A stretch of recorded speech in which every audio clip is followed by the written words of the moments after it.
Here's where I make some tea in the coffee maker. So first thing we're gonna do is plug the plug in. We're gonna take out the carafe. Open here.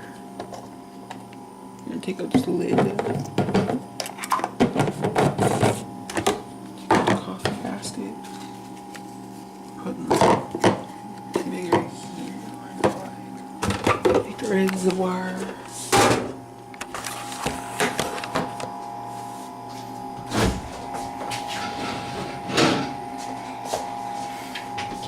Pour in fresh water.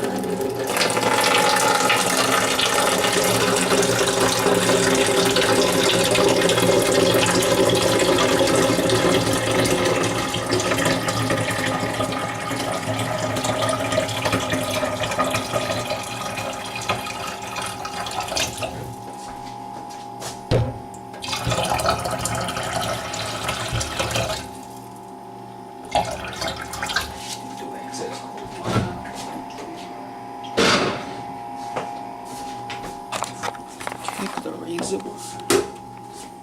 7 cups. 6 cups of cold water. I'm gonna take the coffee basket. And you wanna turn it on.